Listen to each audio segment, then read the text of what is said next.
Good evening, my name's Steve Wraith. And I'm Malcolm MacDonald. And I'm John Gibson. And this is NUFC Matters.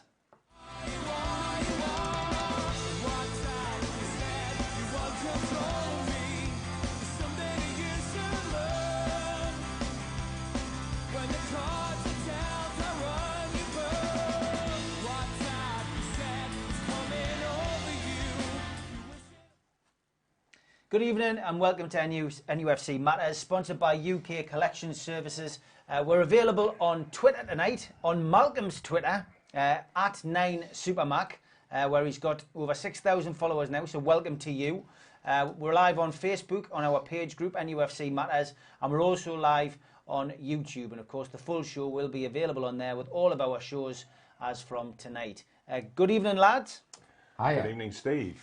West Ham away then. Whoa, wasn't it Wow, good? how wrong were we? Well, absolutely. And delighted to be wrong as yeah, well. absolutely. I mean, everything about it. 3 goals? Are you kidding me? We've only scored 1 all season per game.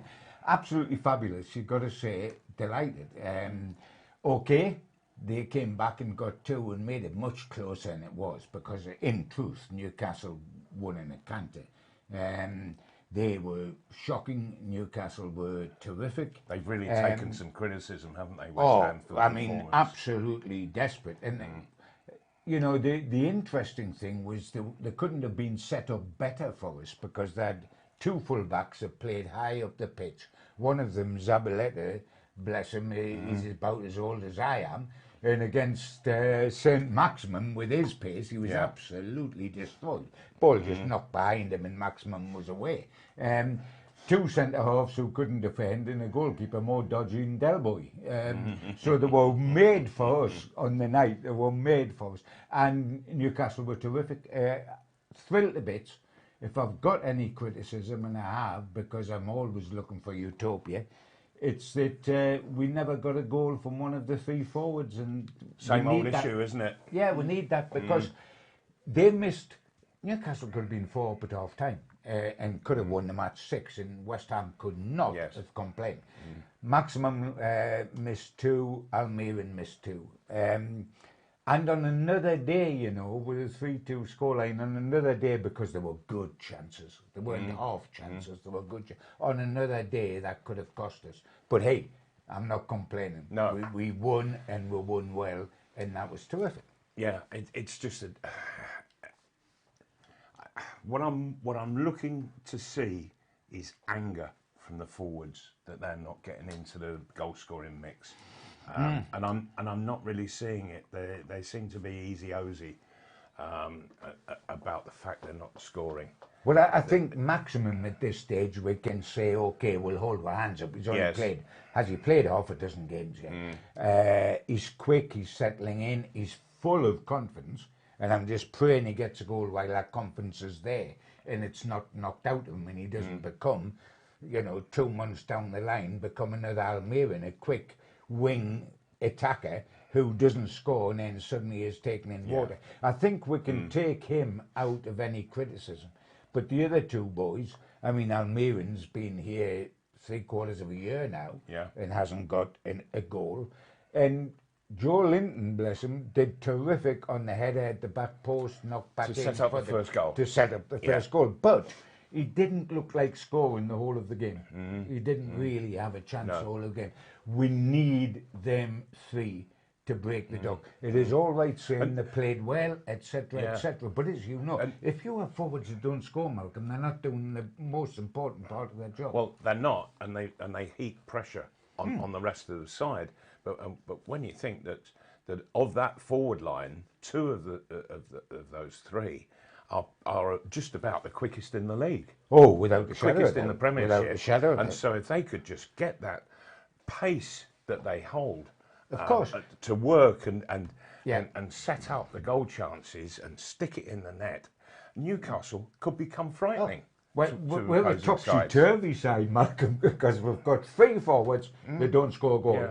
And we've got the best goal-scoring central defenders in the Premier League. Well, that's because we've got four goal scorers have all scored this Yeah. season, while the forwards haven't.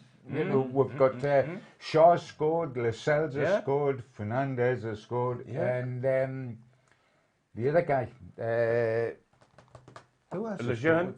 No, No, he not hasn't playing. scored. He's the one that hasn't scored. That's because isn't he it? hasn't played. Yes, but yeah. but So, yeah, we've yeah. got 4 goal scorers. Yeah, Lascelles, Lascelles, yeah. Fernandez, Yeah. Shaw, Clark. and Clark. Clark, who you said last week should play centre forward. And what's the first thing he does is turn up in that position, albeit for a set piece, and finishes. He has a good goal scoring record He when he has, gets yeah. headed chances. That's right. In the box.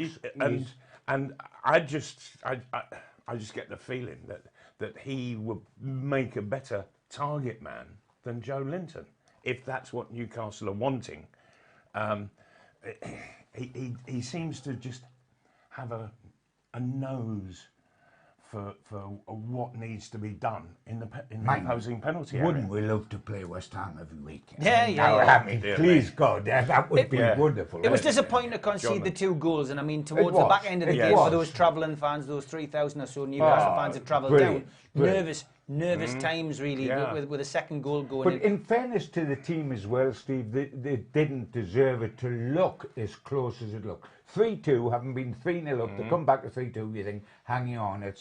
Newcastle were miles better than West Ham. And that flattered West Ham, man. Yes.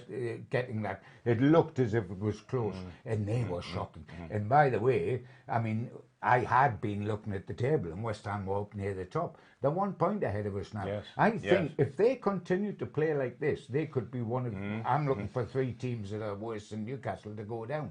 They could be one of them. Yeah. They could be one of them, Yes. because the way they're going. You see, and if with the goals that are coming from elsewhere, that means Newcastle, they are dangerous on set pieces and what have you. If we could just start to get it working in open play as well, all of a sudden it might just all take off for Steve Bruce, bless him. But I come back to the situation. He really is seriously being let down by the forwards. Angie Stangelis just texted in, and she basically says Steve Bruce deserves credit for this performance. Would you say yes? Well, look, if he's I'm not going to deny him that at all. If he's going to get stick when he deserves it, yes, you've got to give him it when it wins. But I mean, Steve Bruce is like the 3 forwards, isn't he? Yeah. They're still the jury's out saying what's going to happen. Yeah. The 3 players are stuttery in the way that they perform. Steve is somewhat stuttery on what to say and how to say it. Yeah. You know, he makes far too many mentions of the previous manager, Rafa Benitez. Yeah, I was going to come to that. Again, on Match of the Day, mention him. Anybody who didn't see it on Match of the Day, you know, and I had to rewatch it because I was criticised for being a bit critical of this. But he brought the subject matter up again, and this isn't the first time he's done it. You know, the fans were shouting his name as he was getting interviewed. It's of his own volition. Yeah. It's not as if the question is being asked. The question was asked of him. Are you happy with that response? You must be happy with that response. Yeah, it's been great. It's nice to get the praise. Right, but then he brings Benitez Why into do it. that? Why do that? Is it in his mind? Is it subconscious? In all the years that I managed, I never made a solitary mention or reference to a previous manager of the club, because that's history. It's gone. It's dead. It's buried. Yeah. And so you're looking at the present and the future. Yeah. And Benitez is part of history in Newcastle United's. I think the fans have. The fans have got over it now. We're into November. Halloween's out the way. Bonfire night's out the way. We're on the way to Christmas. He's gone. We've got over it now. And with a terrific performance, great result down in London against West Ham. Steve, he could bask in it a little bit, couldn't he? Yeah. Well, I think he did. He went over to fans at the end of the game and all that. But yes, when he was speaking, he didn't bask. It was almost as if he was still referring to hang-ups and what have you. Yeah. I think he's got to, hopefully that he's taken note over these last few days, and that he's just becoming more relaxed about it. You know, because I'm sure that players pick up the vibes. They always do in the dressing room. Shelby come back into the side. I think it was a surprise for many. I think it was a huge surprise that he started. Yeah, it was a surprise. Did he do well as far as you were concerned? You know, I mean, by his own standards, he's let himself down in recent performances. But that was probably one of his better games. Okay. Yes. The problem with Shelby is because it doesn't matter what you tell him to do, he's going to go and do his own thing. Yeah. Is he going to play as a support to the forwards from midfield, or is he going to sit in front of the centre halves and not allow them to push up? Yeah. You don't know which one he's going to do when he goes out on the pitch. Yeah. And if he were to play that constant support role to the forwards, that's when he's a player, a real player. I think what we're going to find out, Malcolm, is over the next 2 games, bearing in mind we've got an international break in the middle of it, in the next 2 games, we will see what his attitude is, what he's like at getting around the pitch, and what his enthusiasm is all about. Yeah. Because there's 2 more games before Sean Longstaff's available to challenge him for that position. Yeah. Now, I think with John Joe, we'll know in 2 games' time. When he's had 3 games on the trot, you'll know what the level of consistency or no consistency is. What we really want to see against Bournemouth is him go out and give an identical performance to that we saw against West Ham in quality, and positionally. And for him not to go, oh, well, I was able to do that. Right, now I'm going to do something else. Yeah. And that's when he lets himself down and lets everybody around him down as well. What we want to see is that positive positional situation that he created, and it was positive, very positive, and it's probably the best I've seen of him for some while. I think that's right, and we know his pluses, we know what he can do. Oh, but crikey, the whole of his career up to now, Malcolm, is if only, isn't it? You know, every time it's if only. If only this had happened, he could have played for England. Right, and how many clubs and managers and coaches has he fallen out? Yeah. Has he fallen out with? You know, and really the most important person for John Joe Shelvey is himself. Yeah. And if he looks to just get the best out of himself all the time, boy, it makes us all a lot richer. The interesting thing, thinking about it just on the hoof, going, you know, why he played so well. For a start, his career was a low ebb here, possibly the lowest ebb, and he wanted a new contract.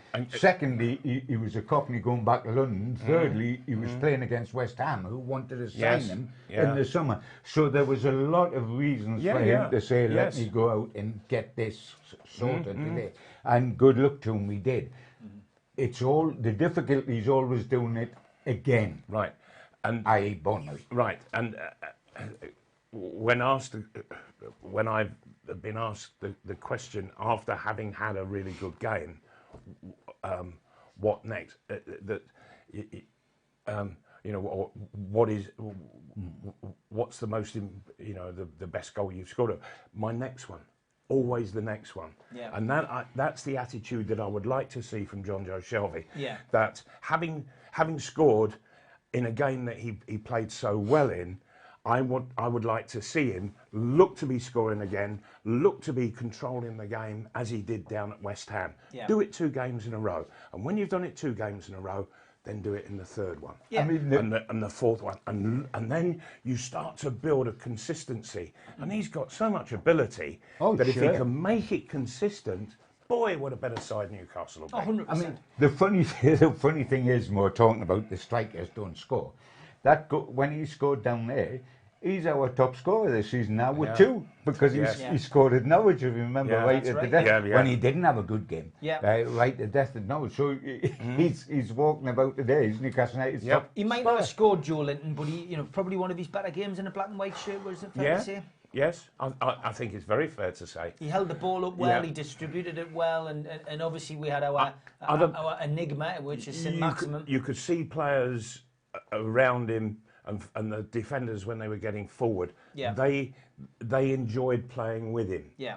And that tells me that he was playing really well. Yeah. I just wonder whether there seems to me to be a problem between him and Almiron, that one doesn't know how to support the other. Yeah. They don't seem to get in touch with each other at all. You know, you see forward pairings and they're working together. They don't dovetail at all. No. They don't. There is no they don't. dovetailing. No, they Nothing don't. at all, They don't. John. No. Yeah. The one thing that worries me, and I'm trying desperately not to be overcritical tonight because we're on the back of a super performance and a super win. But when I look at somebody that's wearing a number 9 shirt, and by the way, I think it might have been a nice thing not to have given the number 9 because a number 9 weighs very heavily with the number 9-3 back, and he's a young And he was a probably young boy unaware that's of come. that, but no, it's- he would be totally unaware, but the club were aware. The club know what the number 9 is. But when I look at my number 9s, and I struggle after the game, however well they've played, to say, oh, you had a good shot there and a good shot there and a header, the keeper had to go full length, tip it round the post. And I can think of chances that went to maximum and went to Almiron and were squandered. I can't think of any good chances Joe Linton had in this particular. He did terrific for his assist on the first goal. Yes, and But setting other people up. And forward should be in there finishing and working the goalkeeper. I can't remember when he worked the keeper, and that is a constant And a bad fear with goalkeeper me. at that. And It a was a shocking shocking by performance. Jove me, Yeah. what a good! I mean, Fabianski, the number 1 goalkeeper, is very decent. Yeah. This guy was absolutely. I mean, he was all over the shop. Yes. But we've got to hope that the 3 of them saw what they're capable of doing between the halfway line and in the box, and hope that we can build on that against Bournemouth. We're going to look for so much against Bournemouth, aren't we? We're going to look for what happens with the front 3 in terms of finishing and what happens with Shelby. Bit unfair on Matty Longstaff. I mean, Sean Longstaff, obviously, you know. I was surprised it happened. Yeah, I mean, with It's not hindsight- unexpected with a young player, though, No, is it? no, he's I only mean, 18 and he come out of nowhere and he set such a high standard against Manchester United. Yeah. You're going to think, at that age, can he do that game after game after? He comes out and he goes back in. I was surprised, but hindsight's a wonderful thing. With hindsight, you've got to say to Steve Bruce, it worked. Yeah, because Shelby come in it from did. when it worked. And I think he's done brilliantly well as Matty Longstaff. What I used to find, because I was happy to blood youngsters. Yeah. When you were When at Fulham, I was you at did Fulham, that. yeah.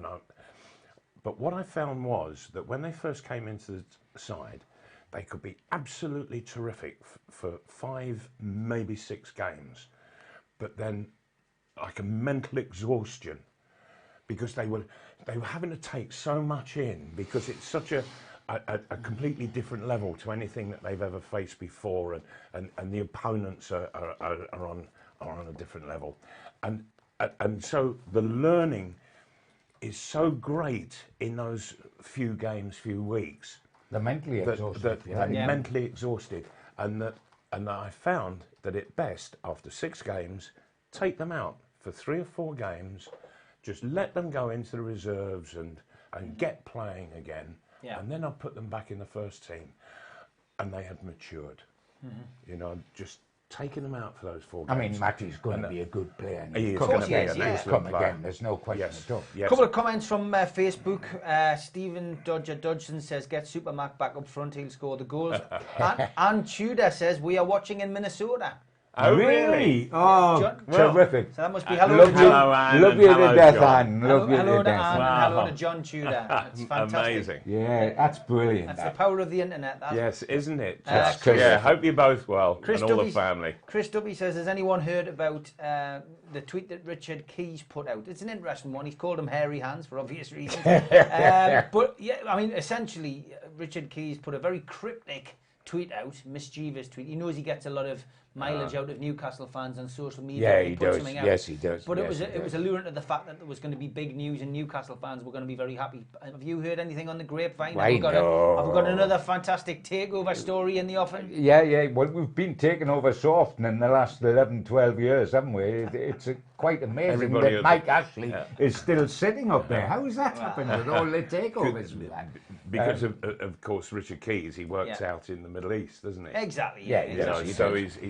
he's using aware that. of Arab connections and all sorts. So Paul yes. Saunders says, well done, Supermac, tipping Kieran Clark to be a striker and being Newcastle's best hope of a goal. P.S. I must say, well done to Steve Bruce for the win at the weekend. Bring in Shelby and Hayden was a big decision, but it paid off. Was a big decision, and it worked. As we've already discussed. And it worked. A little thing in the news today, the report was made that Newcastle fans, out of all fans in the Football League, spend the most money in a season, mainly for travel, for tickets. To support the team. Yeah, so it was worked on an average of a supporter that goes to every home game and goes to 5 away games. Did they take in the bills from the bar? Yes, I think they did. No, they didn't. They just said the average spend was something like just over £2,000. Yeah, that's a big commitment, especially in the city where we're relying on food banks. I mean, it is massive. We all know how terrific, without licking anyone or being silly, we all know how wonderful the Newcastle United fans are and how devoted they are. Yeah. Because we are the best supporters at supporting failure. Yeah. We do it without encouragement. Sure. Now, I saw that report, Steve, and we were level with Liverpool on, I think, 13-14%. We were level with Liverpool as the two sets of supporters that spend the most money in supporting a football club. Now, and I think in lots of ways we are like Scousers. We love of football. They sort of humour. There is the humour on the terraces. But there's a huge difference. I mean, I'm not suggesting for 1 minute that Liverpool only support the club because it's successful, because they most certainly don't. They're magnificent supporters as well. But my Jove, they've had a bit of encouragement. Yeah. And since Newcastle won anything, how many European Cups alone? They're the current holders, but how many European Cups have they won when they were winning them with Keegan and with Telly McDermott and with Dalglish, etc., etc. And of course, they could well win the league this year. They've only lost once, all last season and this season in the Premier League. So they have a lot more incentive to travel. But their supporters are terrific. Our supporters are terrific with no incentive. I mean, they have an incentive to go at the moment. They're European champions and they look as if they're going to win the Premier League. Our supporters have an incentive not to go because of their dislike of Mike Ashley. So there's an awful lot of money being spent, and that's why we were terrific and delighted to see the fans down at West Ham receive what they deserve to receive. And it's just a shame, if we could pick on something, that they scored 2 goals. It would have been lovely to be 3 out, absolutely slaughtered them and all the fans, but didn't the fans down there enjoy it? Yeah. Didn't they just? I was talking to one who was down there today, and he's a gentleman who's certainly as old as me, and he's been having he's been having quite a few problems of late, but he concentrates on those problems 6 days a week, because on the 7th he went down to West Ham. Brilliant. He went down to West Ham, saw the game, travelled back up, and then the next day he had his problems again. He deals with the problems. But he wasn't going to let anything stand in his way. And that's what I think makes Newcastle United supporters so special. To keep going to all the London games, by the way, because we won at Spurs and we won at West Ham. Yeah, 100%. Yes. A couple of more comments on Facebook. Calvin Shell says, St Maximum was on fire for the West Ham game. Just a shame that when he hit the final third, we just seemed to get lost, so to speak. Obviously, we got through one-on-ones. And what I don't want that to become is the same old story. In the he's great until we get to the last third. The final third. Oh dear me! They've got the final third is the most important part of the pitch for a player like Maximin, and he's got to go in there with confidence and firing, and he's got the pace to keep getting in there all of the while. Yeah. And I just have that feeling that he'll get one, and then all of a sudden there'll be a bit of an avalanche. Aunt Judah says, hello, lovely to see you. Thanks to Angie. Angie must have tipped her off. Michael Graham says, I think Saturday showed us how much we have missed Hayden. Thought he was immense. Yeah, good point. I thought he was as well. Ross says, can you predict us to lose again? It might be an omen. You're right. Well, let's move on to that before we close the show. Bournemouth at home. Here's a couple of interesting stats. Obviously, last season we were victors. We won against them at 2-1 at home. This is a nice stat as well. We're going into this game If we win, if we beat Bournemouth, it'll be our best start since 2014-15, which is, it's Well, now good. you just put the whole kibosh on, Yeah, the, probably on the have. whole I thing, probably mate. have. As an agent. Put the whole But kibosh. it's an interesting game. Obviously, we've got, they've had a couple of wins on the road. They're not prolific on the road. They've beaten Aston Villa. They've beaten Southampton. Obviously, they come off the back of a four-game run where they couldn't get a win. They beat Man United, though, like we have. I was going to say, we both beat Man United 1-0 both 1-0. at home. So it's an interesting game. How do you see it going, John, first? Interesting. They always let goals in. First 8 games of the season in the Premier League, Bournemouth never kept a clean sheet. Yeah. The last 3, they've kept a clean sheet. Now, that's interesting. Yes. That defence is going to play against our front 3. What's going to come out of that? Yeah. They haven't been scoring a lot themselves recently. I think the goal that Josh King's goal that beat Manchester United was the first for 300 and odd minutes. So they've had difficulties as well. I think it's a fascinating game. I think it's in lots of ways our home record must be improved. I think we've got 1 win out of 5 in the league, and we've only scored 3 goals in those 5 games. Yeah. I think with their record of not letting goals in, not scoring goals, and our record, it's going to be close. And I think there'll only be 1 goal in it, and I think it'll go to Newcastle United. I'm taking Newcastle to win 1-0. What about you, Mal? Newcastle to win 1-0. I really think that it all swings on Shelvey and his attitude. If he goes out there with the same attitude that I saw against West Ham, and he shows that against Bournemouth, I think he could go and dictate the game and start to pull Bournemouth apart with what he's able to do. He's one of those great passers of a ball who understands other people's pace. Yeah. And he can set other people up all of the while. And if Shelvey goes with the same attitude as West Ham, I think Newcastle will win, and I'll say 2-0. Yeah, I'm gonna go for a win as well. I think it's an interesting game. Again, I don't think it'll be a classic. I don't think we'll have many classics this season, but I think the confidence will be up.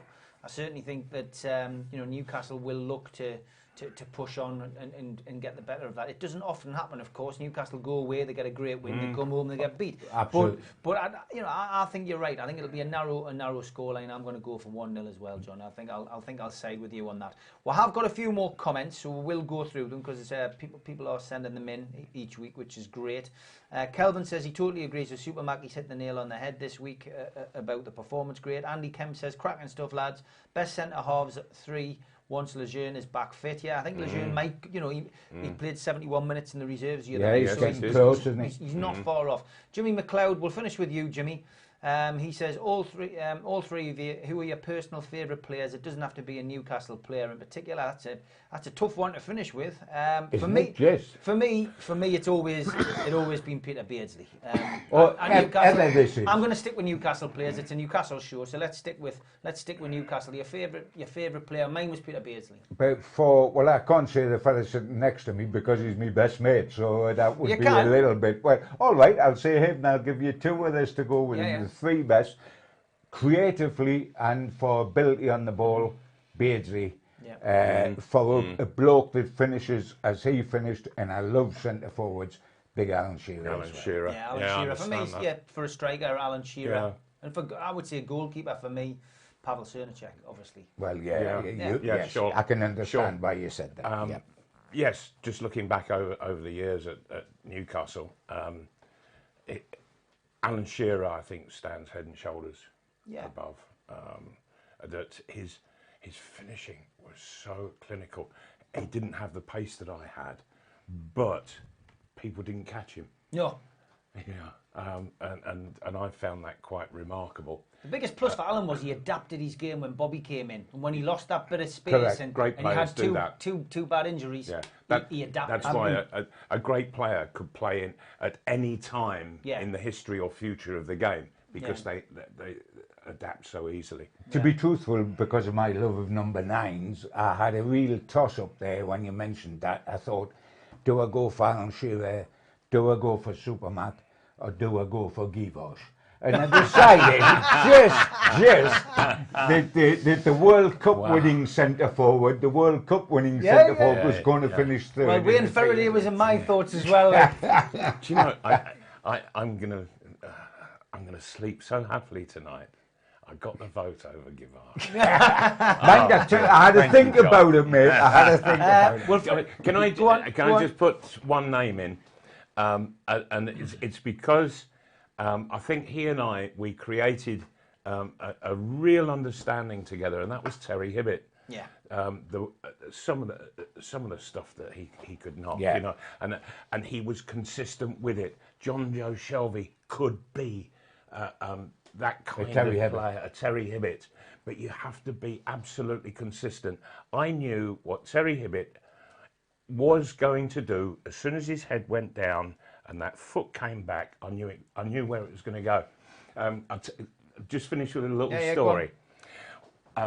One day Joe Harvey came into the dressing room as we were getting changed for training, and Terry Hibbett hadn't arrived, and he came in and he was swearing and he was muttering and he was going, he's a right little bandit, he's a real bandit, that little son-son of a bloody midfielder.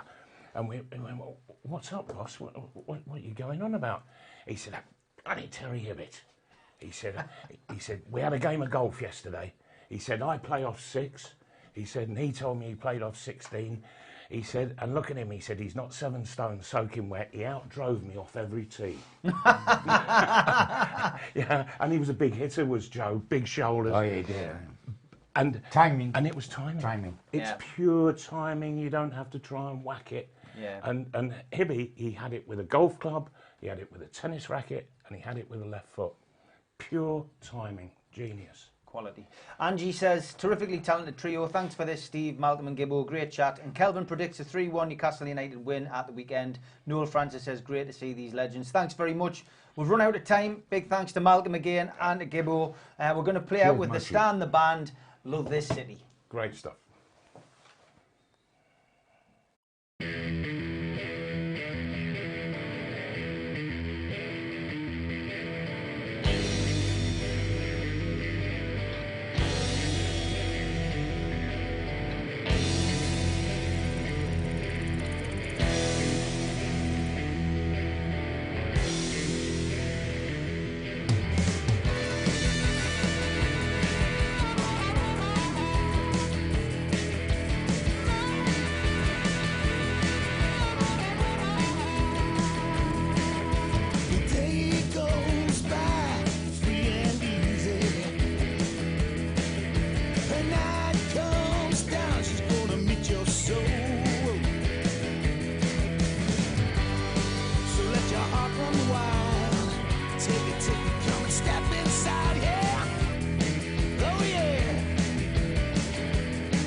us with our backs against the wall. No, no, no.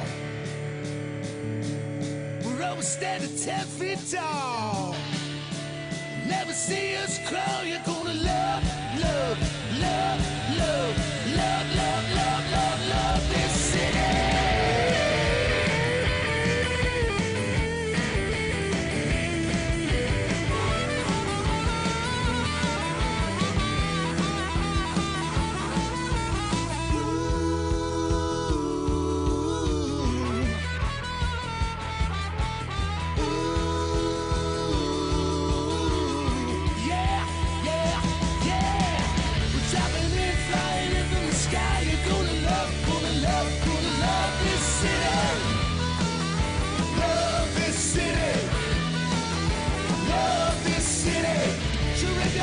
Take your soul from the night. You're gonna love, gonna love, gonna love this city.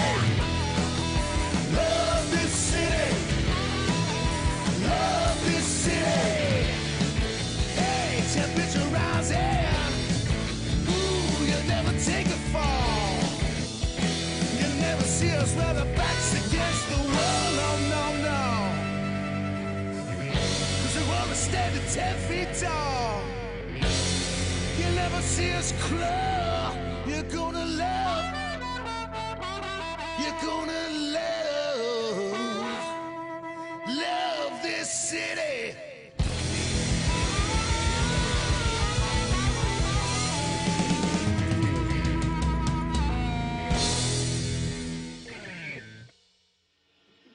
And then the game, we're going to get on. Yeah, good.